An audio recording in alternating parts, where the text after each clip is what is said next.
আসসালামু আলাইকুম। আজকে আমি ডাল রান্না করব। তো ডালটা আগে সিদ্ধ বসিয়ে দিয়েছি। তারপরে এখন ডালটা একটু গলে আসলে একটু টমেটো দিয়ে দিতেছি। টমেটোটা একটু সিদ্ধ হওয়ার জন্য দিয়ে দেব। পরে একে একে মশলা দিয়ে দেব। দিয়ে দেব একটু পেঁয়াজ এটার সাথে। এভাবে ডালটা একদিন রান্না করে খেলে এত মজা হয়, দেখবেন অনেক মজা লাগে এভাবে ডাল। দিয়ে দিচ্ছি লবণ, দিয়ে দেবো কাঁচামরিচ, এটা একটু হলুদ,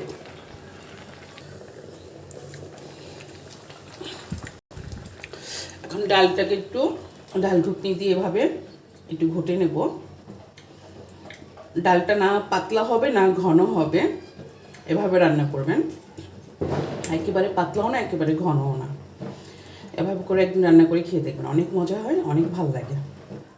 আর ভিডিওটা ভালো লাগলে অবশ্যই একটা লাইক কমেন্ট শেয়ার করবেন। ইউটিউব চ্যানেলটাকে সাবস্ক্রাইব করবেন, পেজটাকে ফলো করবেন, অবশ্যই পাশে থাকবেন, ভালোবাসা দিবেন। মজাদার এভাবে ঝটপট সহজ, টাইম লাগে না এত, অল্প একটু পানি দিলেই ডালটা গলে যায়। দেখুন কি সুন্দর গলে গেছে। এখন আমি হালকা একটু পানি দিয়ে দেবো, হয়ে যাবে, একটা বলক দিলেই হয়ে যাবে। দেখুন ব্যাস, আর লাগবে না, অল্প একটু পানি দিবেন। ডালের উপরের যে ফেনাগুলো পড়ে এগুলো কিন্তু ফেলে দিবেন।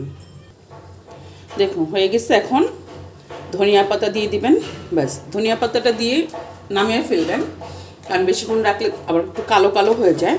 যাতে ধনিয়া পাতাটা সবুজ সবুজ থাকে, এতে ডালটা দেখতেও ভালো লাগবে, খেতেও ভালো লাগবে। এখন আমি বাগার দেব। এখন চুলোতে দিয়ে দিচ্ছি মরিচ আর তেল দিয়ে দিচ্ছি বাগারের জন্য। দিয়ে দেবো রসুন কুচি, দিয়ে দেবো পেঁয়াজটা।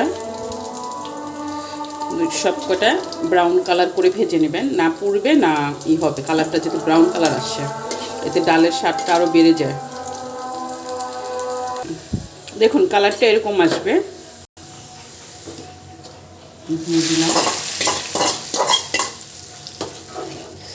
মজাদার ডাল হয়ে গেছে। তো শেষ করছি, আল্লাহ হাফেজ। আবার নতুন কোনো ভিডিও নিয়ে দেখা হবে। অবশ্যই পুরো ভিডিওটা দেখবেন আর একটা ফলো দিবেন।